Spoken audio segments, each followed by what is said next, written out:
My own mother gave my husband Juju to leave me, then her secret was exposed.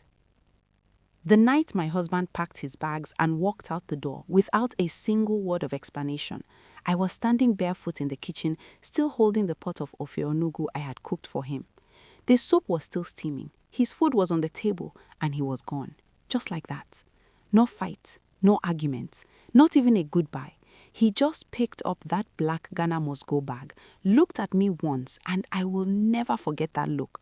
Like I was a stranger, like I was somebody he had never loved, and he walked out. I stood there for so long, the soup went cold. And even then, I could not move, because something in my spirit was telling me that what just happened in my house was not natural. And the person behind it was the last person on earth I would have ever suspected. Before we go further, if you are new here, please subscribe and turn on the notification bell, because the stories we tell on this channel will make you question everything you think you know about the people closest to you. Now, let me take you back to the beginning, because for you to understand how deep this betrayal runs, you need to understand who these people are.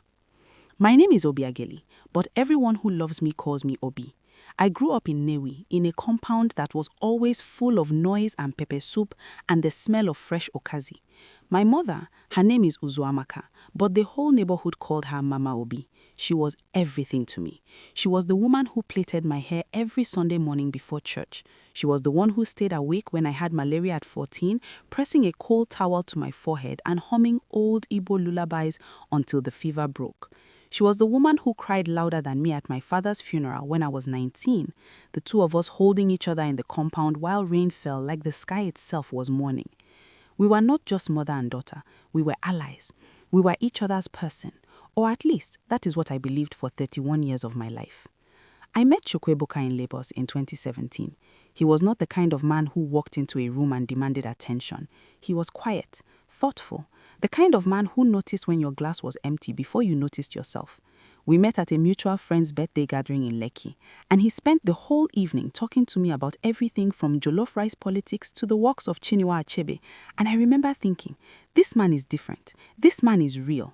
We dated for 2 years before he came to Newi with his family to do the proper thing, the knocking, the wine carrying, the whole Igbo traditional marriage ceremony that made my mother weep with what I believed was joy.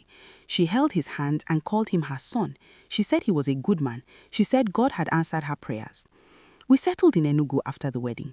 Chukwuebuka worked in construction management and I ran a small fabric business from home. Life was not perfect, no life is, but it was ours. We had disagreements like every couple. There were months when money was tight and the pressure showed on both our faces, but we always came back to each other. We talked, we prayed together, we made plans together. I never once went to bed feeling like my husband did not love me. My mother visited often, too often looking back now, though I never thought of it that way then. I just thought she missed me. She would come for 2-3 weeks at a time, cooking and cleaning and praying over every corner of the house. My husband always welcomed her. He called her Mama. He bought her wrappers and paid for her glasses when her eyesight was weakening. She sat at our table, ate our food, and smiled at both of us with that warm, wide smile I had trusted my whole life. But here's the thing about evil. It does not announce itself. It does not come wearing a mask. It comes wearing the face of someone you love. The night my husband left, let me describe it to you properly because I need you to feel it. It was a Friday evening. I had been in the kitchen since 4 o'clock. I cooked ofe onugu with fresh assorted meat the way he liked it, with enough uziza leaf but not too much. I set the table. I even lit a candle. I don't know why. Maybe some part of me was trying to reach him romantically, trying to remind him of what we had. He came in around 7. I smiled at him from the kitchen doorway. He looked at me and said nothing. He went upstairs. I heard him moving around. I thought he was changing clothes. I called out that the food was ready. No answer. Then I heard a zip of a bag, then footsteps down the stairs, and then he was there in the sitting room with that black bag, car keys in hand, and that look on his face. I asked him where he was going. He said he needed space. I asked what that meant. What space? Space from what? He said he could not stay in this house anymore. Just like that. Could not stay. As if our home had become a prison. As if I had done something to him. As if 3 years of love and struggle and growth were worth nothing more than those 4 words, I cannot stay here. He left, and I stood there until my legs started to shake. Now, I want to pause here because I need to tell you about something that happened 3 days before he left. Something I did not connect at the time, but that I would spend the next 4 months trying to understand. 3 days before he left, my mother had come to visit, an unannounced visit. She said she was passing through Enugu on her way to see my aunt in Awoka.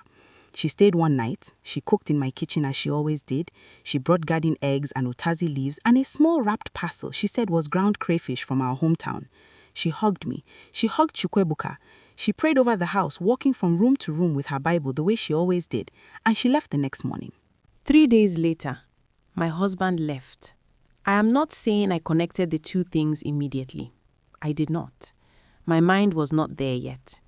When someone you love is falling apart in front of you, your first instinct is not to look for conspiracies. Your first instinct is to hold on, to fix it, to fight for what you have. I called him every day for 2 weeks after he left. Sometimes he picked up, sometimes he did not. When he did pick up, the conversations were short and cold and confusing. He said he needed to clear his head. He could not explain why. He said something was pulling him away, something he could not name, and he did not understand it himself. That particular statement, I cannot name it, I do not understand it, that stayed with me. Because that is not the language of a man who has fallen out of love. That is not even the language of a man who is having an affair. That is the language of a man who is fighting something inside himself that does not belong to him. My sister-in-law, Adaze, Chukwebuka's younger sister, was the one who first said it out loud. She came to see me about 3 weeks after he left, and after I had cried and told her everything, she sat very still and said, "Obi, this does not sound like my brother." I told her I knew. She looked at me for a long time and then she said, "Have you gone to see anyone, a pastor, a dibia?" I told her I had been to my pastor. She nodded slowly and said, "Go see someone else, someone who can see what we cannot see." She did not say it accusingly. She said it carefully, like someone placing a fragile thing down on a table. I want you to understand something about me. I am a Christian. I grew up in the Anglican church. I was not someone who ran to native doctors or babalawo or anyone like that at the first sign of trouble. But when your husband of 3 years looks at you with strangers' eyes and cannot even explain why, when a man who loved you so genuinely walks out of a life he built with you without a real reason, you start to entertain possibilities you would normally close the door on. Because some things that happen to human beings do not have logical explanations, and denying that does not protect you. It just leaves you vulnerable. I went to see Mama Chingeni. She was an elderly woman in Agbani, known not as a witch doctor, but as a woman of deep spiritual sight, a prayerful woman who had helped several families in the area navigate things that could not be explained by ordinary means. I did not know what I expected to find. I told myself I was just going to talk, just to hear a different perspective. But when she opened her door and looked at me, before I had said a single word, she said, "Sit down, my daughter. You have come because something is eating your home and you do not know where it entered." I sat down. What happened in that room over the next 2 hours, I cannot tell you completely. But what I can tell you is what she showed me and what she said that changed everything. She told me that whatever had been done to my husband was not done by a stranger. She said, "The hand that entered your home is a hand that knows your home. It is a hand that has eaten at your table." She paused and looked at me with eyes that seemed to be seeing something just behind my shoulder. And then she said, "It is a woman's hand, and this woman loves you, but she loves something else more. A woman who loves me, a woman who has eaten at my table, a woman who knows my home." My hands went cold. I did not say my mother's name. I could not. Even in that room, even with everything stacking up in my mind, I could not bring myself to say the name of the woman who had pressed cold towels to my feverish forehead at 14. But my mind was already running. The unannounced visits, the kitchen access, the wrapped parcel of ground crayfish, the prayers she walked through every room reciting, and the timing. 3 days. 3 days between her visit and my husband's departure. And if you think that was enough to convince me, it was not. Because I also knew that I could be wrong, that grief and desperation can make you see patterns that are not there, that accusing your mother of something like this is not a small thing. It is a thing that cannot be unsaid. So instead of confronting her, I started to watch. I went back to Lagos and visited my mother under the pretense of needing her comfort. I stayed with her for 5 days. I watched everything. I watched how she spoke about Chukwuebuka. And here is what I noticed. She was not worried about him the way a mother-in-law worries about a son-in-law who has abandoned her daughter. She was not asking me what we were going to do, how we were going to fix it, whether I had talked to his family. She was asking me other questions. She was asking me whether maybe this was a sign. Maybe God was closing that door because a better door was coming. She was telling me, gently, carefully, with that warm smile, that maybe this marriage was not meant to be. My mother, telling me my marriage was not meant to be, while my husband was somewhere in Enugu behaving like a stranger to his own feelings. But still, I needed more than a feeling. I needed proof. The proof came from a place I never expected.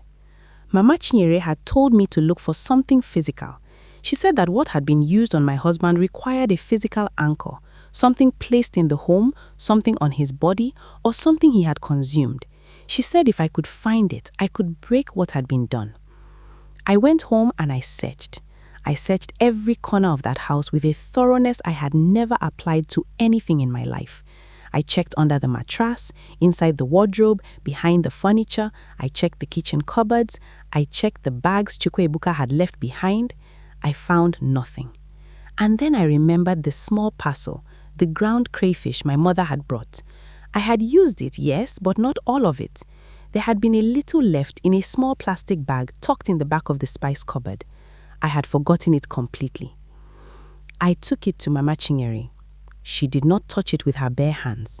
She looked at it for a long time, and then she looked at me and said something that made the room spin. She said, "Your mother did not do this alone.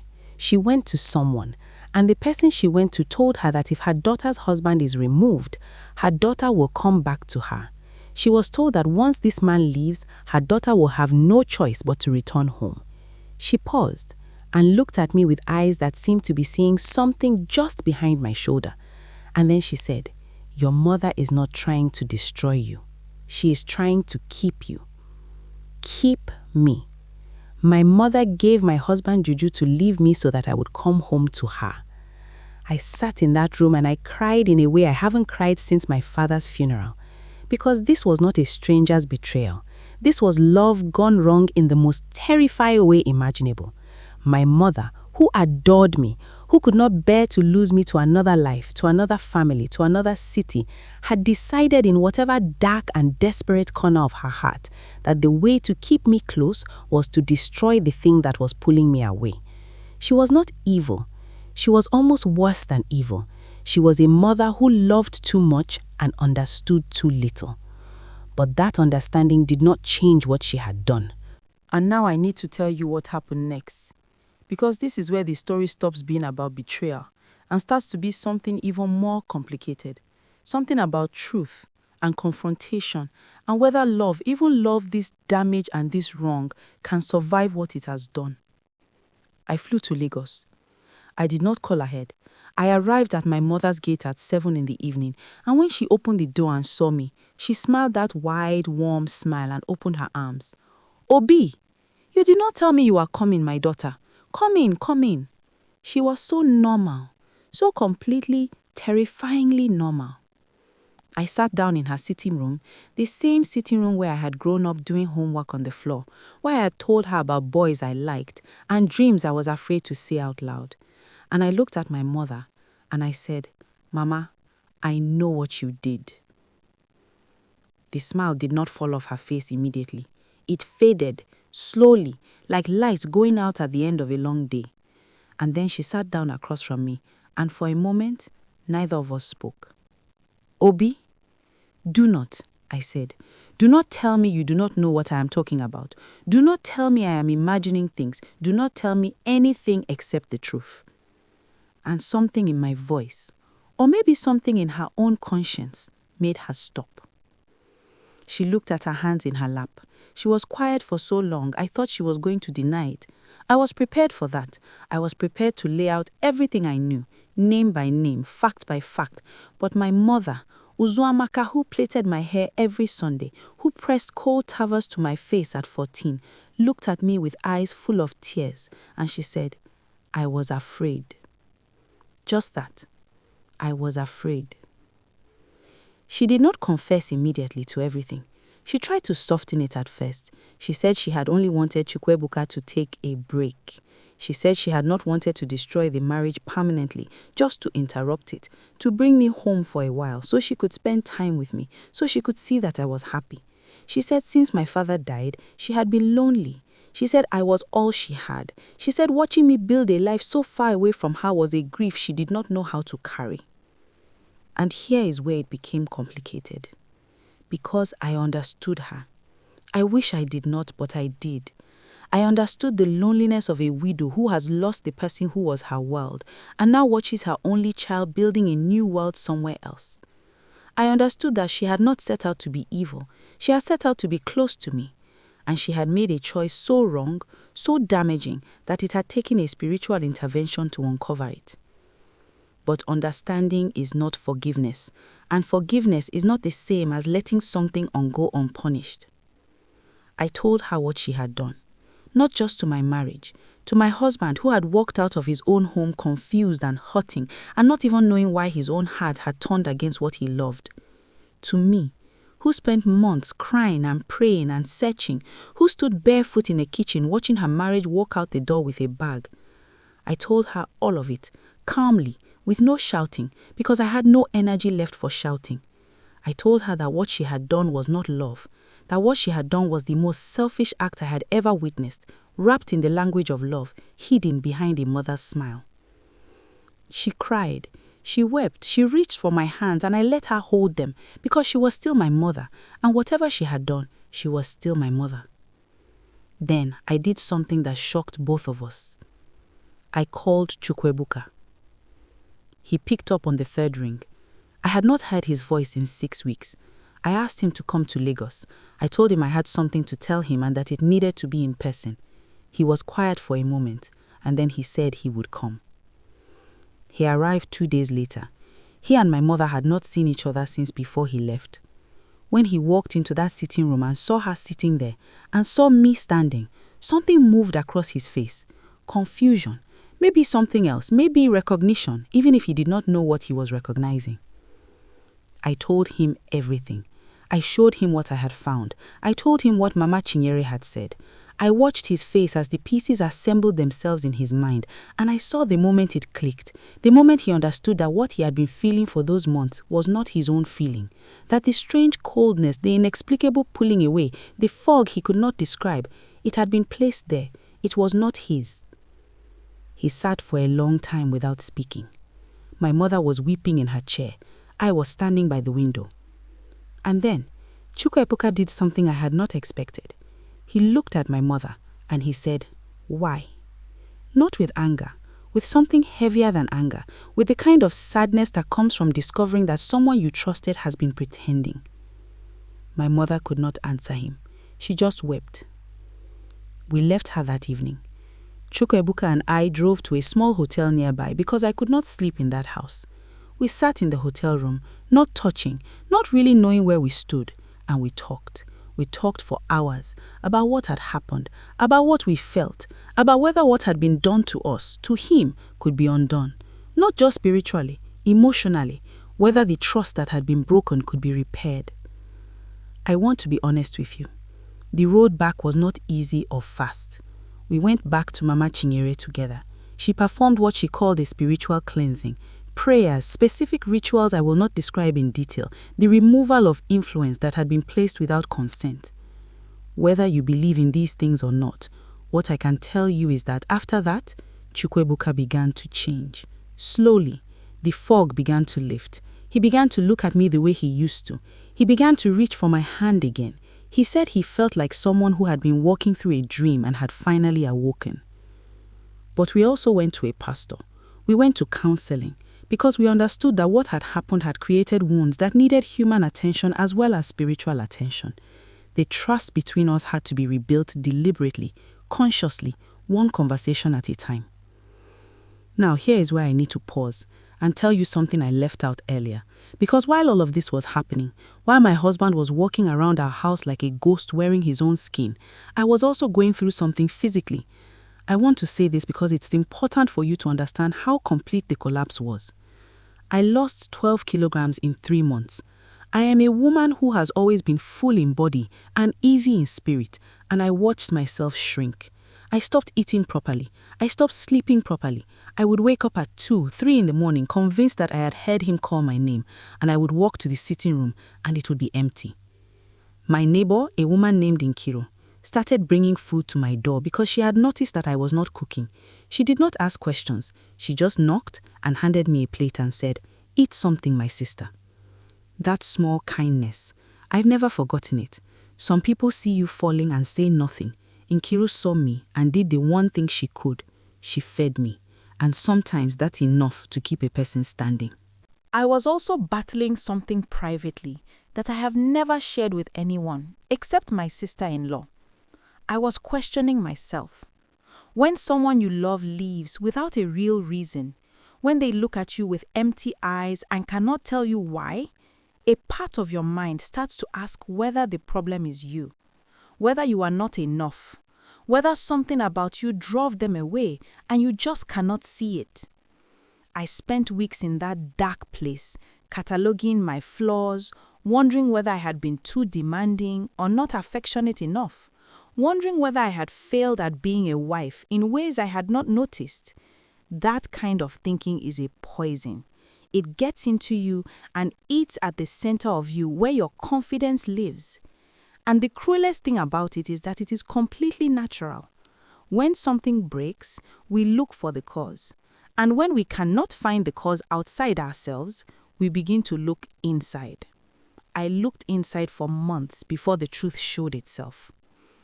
The moment Mama Chinyere said what she said, the moment she described the physical anchor in my home, something shifted. Not everything, not overnight, but something. Because now the question was no longer, what is wrong with me? The question was, what was done to us? And that is a completely different question. That question has an answer. That question can be investigated. That question does not eat you from the inside. It turns you outward, toward the source. And the source, as I have told you, was closer than I could have imagined. There is something else I need to tell you about the weeks before the confrontation. After Mama Chinyere gave me her reading, I did something I am not proud of, but I understand why I did it. I went through my mother's phone. I had her spare phone, an old one she had given me once so I could contact her driver in Lagos, and it was still logged into her WhatsApp. I sat in my hotel room in Lagos and I read her messages. I know this is not a moral thing to do. I know it is a violation of privacy. But I was a woman whose marriage had been spiritually dismantled by someone who smiled at her every day. And I needed to know the full shape of what I was dealing with before I could face it. What I found broke me in a different way. There were messages between my mother and a woman I recognized as Mama Nuofo, a woman from our hometown who was known for many things, not all of them clean. The messages were about 3 months old. My mother had initially reached out asking about something that could help her daughter's situation. Mama Nuofo had responded with instructions. There were multiple conversations. My mother had asked twice whether it would hurt me, whether it would hurt Chukwuebuka permanently. Mama Nuofo had said no, it would only redirect his heart temporarily. My mother had taken comfort in the word temporarily. She had told herself she was not doing something permanent. She had told herself she was just pressing pause. She had not understood, or had chosen not to understand, that messing with a person's spiritual and emotional reality is not a thing you can simply press pause on and then undo. You cannot remove someone's free will and call it temporary. You cannot take a man's love for his wife and redirect it without consequences that reach further than you planned. Reading those messages, I also found something I had not expected. I found that my mother had tried to stop it. About a month after the thing was done, she had gone back to Mama Nuofo and said she wanted to reverse it. Mama Nofo had told her the reversal would cost more than the original. My mother had not been able to afford it immediately. She had been trying to gather the money. She had been trying to undo what she had done while I was standing in my kitchen not knowing anything was wrong. She had created a disaster and then panicked at the size of it and tried to quietly dismantle it before I noticed. She had been living with this secret, trying to manage the destruction she had caused while calling me every day asking if Chukwuebuka was okay. I put the phone down and I sat on the floor of that hotel room for a long time. Because the picture that assembled itself from those messages was not the picture of a woman who was coldly manipulating her daughter. It was the picture of a woman who made a catastrophic choice out of desperation and fear and loneliness, who immediately regretted it, who tried to fix it, and who failed. And I didn't know what to do with that. I didn't know whether it made things better or worse. In some ways, it made it worse because it confirmed that the damage had been real and lasting, not just an attempt. In some ways, it made it more human. It made her more human. A monster who planned it all and felt nothing would have been easier to cut out of my life cleanly. A mother who did something terrible and then spent weeks trying desperately and quietly to undo it, that is a different thing entirely. That is a person. A broken, frightened, wrong person, but a person. And now I need to tell you about my mother. She came to our home 3 months after everything happened. She had, in those months, gone to her own pastor and confessed everything. She had received deliverance, her pastor's word.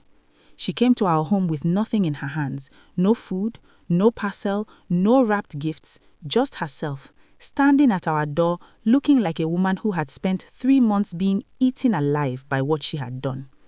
Chukwuebuka let her in. That alone, that he let her in, tells you the kind of man he is. She sat at our table and she apologized to him for over an hour. She did not give excuses. She had clearly been coached not to give excuses. She said what she had done was wrong. She said her loneliness had become a monster she had fed in secret and it had eaten her good sense. She said she was sorry, in the way people are sorry when they finally, fully understand the size of the damage they had caused.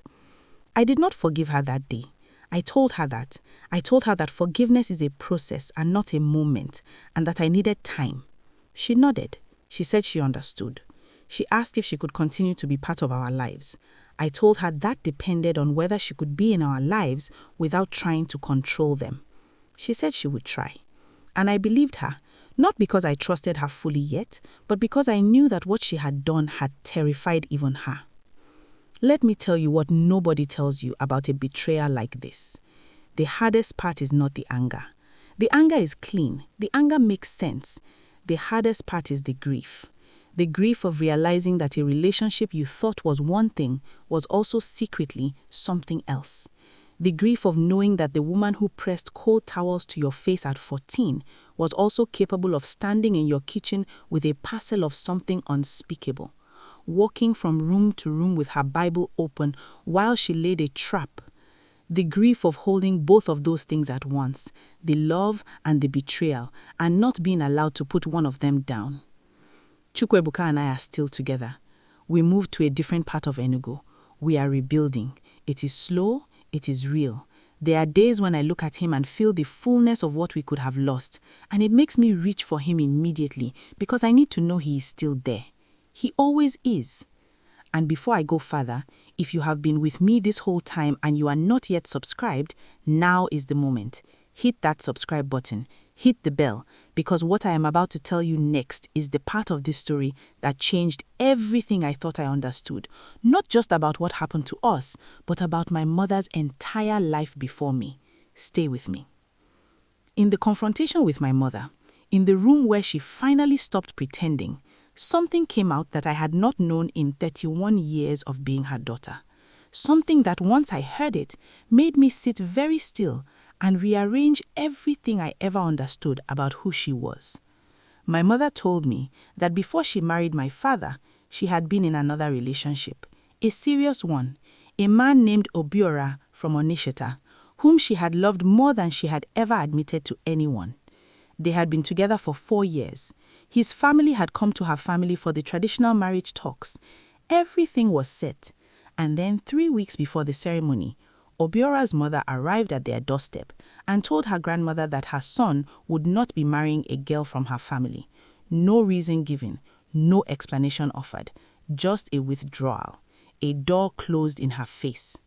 Obiora had not fought it. He had simply let it happen. My mother had packed the love she had built for 4 years into a small, silent space inside herself, and she had closed the lid on it, and she had gone on. She met my father 6 months later. She loved him. She truly loved him. But she never forgot what it felt like to have someone walk out of her life without explanation, without being able to reach them, without understanding why.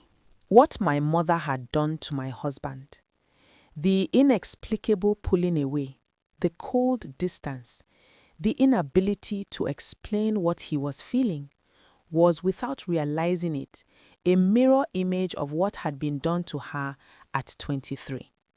She had recreated, in the body of the man I loved, the same experience that had broken her decades before she became my mother. Not consciously, not with that awareness, but somewhere in the part of us that acts from old wounds rather than present clarity, she had passed her own suffering into my marriage. She had tried to use on my husband the tools of disconnection that had been used on her, because some part of her believed that a man who was disconnected could be managed, could be brought back, could be controlled in ways that Obiora had never been controlled. She believed she was protecting me. She was repeating her own trauma. I am not a therapist. I cannot tell you with clinical precision what went wrong inside my mother's mind when she made the choice she made. But I can tell you that hearing this, hearing the shape of the wound that had been driving her for 30 years, made something happen in my chest that I still do not have a word for. It was not forgiveness exactly. It was not absolution. It was more like recognition. I recognized the person in front of me as someone who had been injured long before I was born, who had never healed from that injury, and who had passed its consequences on to me the way a sickness passes from one body to another without either person knowing what is transferring. Healing, when it came, had to happen on multiple levels at once. Chukwuebuka and I had to heal from what had been done to our marriage. I had to heal from the betrayal of discovering what my mother had done. My mother had to heal from the thing she had done and the reason she had done it. And underneath all of that, there was the much older wound, the one that started with a man from Onitsha who did not fight for her, that nobody had ever treated, that had quietly informed the worst decision of my mother's life. We got there, slowly, imperfectly, with many setbacks and many tearful phone calls and many silences that lasted too long and then broke in the middle of ordinary moments.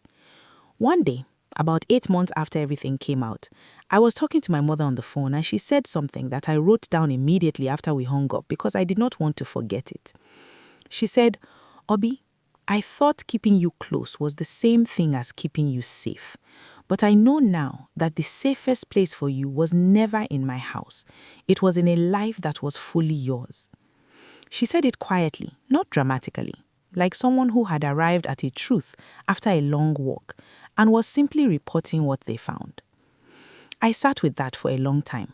Chukwuebuka always says hello. He is more gracious than I deserve him to ask him to be. We are not where we were before, and I am not sure we will ever be exactly there again. But we are somewhere new, and in some ways, the foundation we are building now is more honest than the one we had before, because now we have both looked into the worst possibilities and chosen each other anyway. And as for what my mother feared, that I would be lost to her, the deepest irony is that by trying to drag me back, she nearly lost me forever. Because if Chukwuebuka had not come back, if the damage had been too complete to repair, I would not have simply returned to her. I would have spent the rest of my life knowing what she had done, and carrying that knowledge would have made it impossible to be her daughter in any meaningful way. She nearly lost me not by letting me go, but by holding on too tight. There is a lesson here, And I know this might sound like a simple thing after everything I have told you, but sometimes the simplest truths are the ones we most desperately need to hear. You cannot love someone into staying. You cannot hold a person through manipulation and call it love. Love that is built on control, on interference, on the removal of someone else's will, that is not love. That is a cage wearing the face of love. And eventually, no matter how beautiful the cage looks, the person inside it will recognize the bars. My mother loved me. She still loves me, but she was willing to destroy my life in order to keep herself from feeling the loneliness of my absence. And that loneliness, as real and as painful as it was not my responsibility to cure at the cost of my own life. We do not talk about what happened openly in the family. There are relatives who know fragments. There are relatives who know nothing. My sister-in-law Adeze knows everything. She and I have become closer through all of this, bonded by the strange intimacy of crisis. She once told me during one of our late-night phone calls, Obi, the enemy entered through the door of love. That is the most dangerous kind. And I have thought about that ever since, because she is right. The enemy wearing a stranger's face is frightening, but you can protect yourself from a stranger. The enemy wearing your mother's face, that is something else entirely. You have no armor for that. You do not even think to build one. So if you are watching this and you are in a marriage or a relationship that seems to be falling apart without explanation, I am not telling you to run to a native doctor. I am not telling you that every inexplicable problem has a supernatural cause. But I am telling you to look carefully at the people closest to you, not with suspicion, but with honesty. Because sometimes the person praying over your home is the one who laid the curse. Sometimes the person asking how your marriage is doing is the one hoping the answer is it is over. Sometimes the person who loves you has decided that their version of love matters more than your happiness. And sometimes you survive it. Sometimes you find your way back to each other through the wreckage, and you build something that is harder and more honest and more beautiful for having survived the worst. Chukwuebuka and I are not a perfect story. We are a surviving story, and I have learned to treasure the difference. I said at the beginning that the night he left, I stood holding a pot of ofe onubu that went cold while I waited for him to come back. He did come back. It took months and grief and a journey I wouldn't wish on anyone, but he came back. And the night he came back for good, I cooked that same soup again, and we sat at our table together and we ate, and neither of us said very much because there was nothing left to say.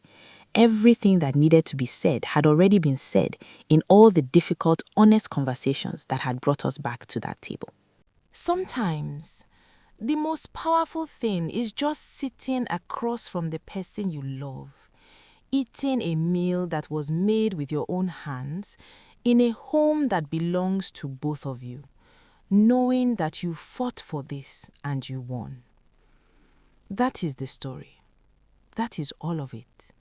The soup, the bag, the stranger's eyes, the mother with the Bible and the parcel. The truth that came out the way all truths eventually do, not because someone confessed, but because the silence became too heavy to hold. If this story moved you, if it made you think, if it reminded you of something you needed to hear, then let this channel be your place to come and think and feel. Subscribe if you have not already. Turn on the bell, because we tell stories here about real love, real betrayal, real survival, and real redemption. And there are people watching right now who need to know that they are not alone in what they are going through. Maybe that person is you. Maybe you pass this video to someone else and it reaches them at exactly the right moment. Either way, you being here matters. My name is Obiageli, and I want you to know that whatever has been done to your life, whatever has been placed there without your knowledge, whatever has been whispered in rooms you were not in, truth has a way of rising. It always does. It always rises.